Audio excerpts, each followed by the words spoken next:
नमस्कार, भारत लाइव देख रहे हैं आप। बिहार में महागठबंधन की सरकार है और लगभग 6 दल एक साथ इस गठबंधन के सरकार में जो है वो मिले हुए हैं। और अलग अलग अगर दलों की बातचीत करें तो इसमें वाम दल, कांग्रेस और साथ ही साथ आरजेडी, जदयू और तमाम जो दल हैं वो नीतीश कुमार के साथ 2024 के चुनाव का प्लानिंग कर रहे हैं।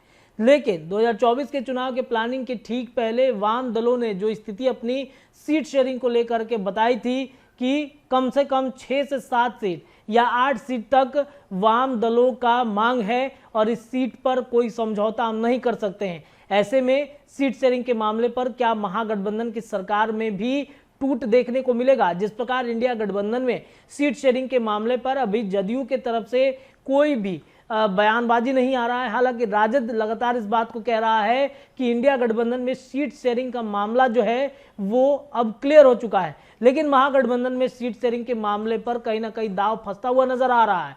महागठबंधन में कांग्रेस अलग बात रखती है सीट शेयरिंग को लेकर, वाम दलों का अलग ही मांग है सीट शेयरिंग को लेकर। ऐसे में क्या वाम दल अगर नीतीश कुमार उनकी बातों को नहीं मानते हैं, लालू प्रसाद यादव की बातें नहीं मानते हैं, तो क्या वाम दल अपना एक अलग प्लानिंग करेगा? जैसे कि अगर जाति आधारित जनगणना आने के बाद नीतीश कुमार एक अलग रणनीति पर काम कर रहे हैं, लालू प्रसाद यादव अलग रणनीति पर चल रहे हैं, कांग्रेस भी अलग तरह की राजनीति बिहार में कर रही है, तो ऐसे में क्या वाम दल पीछे रहेगा?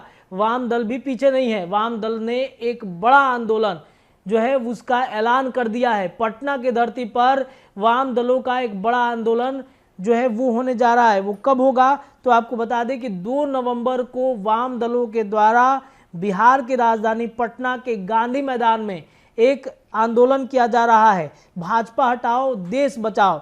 इस रैली में कौन कौन लोग शामिल हो सकते हैं? तो सबसे पहले अगर बातचीत की जाए तो रैली से पहले बैठकों का दौर वाम दलों का शुरू हो गया है। कम्युनिस्ट पार्टी के आह्वान पर 2 नवंबर को पटना के गांधी मैदान में आयोजित भाजपा हटाओ देश बचाओ रैली की तैयारी पूरे राज्य में जोर शोर से चल रही है। पार्टी के सभी नेता रैली की तैयारी में लग गए हैं। जिला, अंचल और गांव स्तरीय बैठकों का दौर भी शुरू हो गया है। राज्य सचिव राम नरेश पांडे ने बयान जारी करके कहा कि रैली की तैयारी को लेकर पूरे राज्य में सघन राजनीतिक अभियान चलाया जा रहा है। रैली को भाकपा के राष्ट्रीय महासचिव डी रजा, अखिल भारतीय किसान सभा के राष्ट्रीय महासचिव व भाकपा के राष्ट्रीय सचिव अतुल कुमार अंजना, एटक के राष्ट्रीय महासचिव, भाजपा राष्ट्रीय सचिव अमरजीत कौर, साथ ही साथ तमाम जो लोग हैं वो जुटेंगे। भाकपा राज्य सचिव कहते हैं कि केंद्र सरकार की जनविरोधी नीतियों से आम जनता परेशान है। विनाशकारी आर्थिक नीतियों के कारण महंगाई आसमान छू रही है। युवाओं को रोजगार नहीं मिल रहा, बेरोजगारी लगातार बढ़ती जा रही। इस सरकार में गरीब, दलित, आदिवासी, महिलाओं, अल्पसंख्यकों पर हमले बढ़े हैं। इस सरकार में संविधान और लोकतंत्र खतरे में है। इसी के मद्देनजर भाकपा ने नारा दिया, भाजपा हटाओ देश बचाओ और नया भारत बनाओ।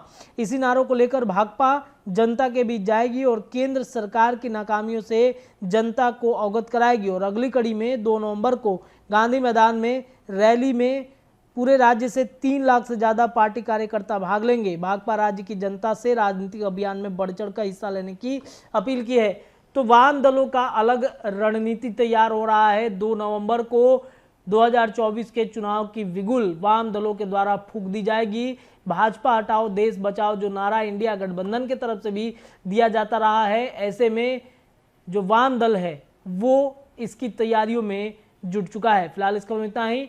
बहुत बहुत धन्यवाद। अगर ये वीडियो पसंद आई और वह बिहार के राजनीति और बिहारियत से सरोकार रखेनी तो सब्सक्राइब बटन दबा के चैनल के सब्सक्राइब कर ली। ओजे एगो घंटी बा, ओकरा बटन दबा देला से कुल सटीक और मारक खबर रुआ मुफ्त में मिल जाई।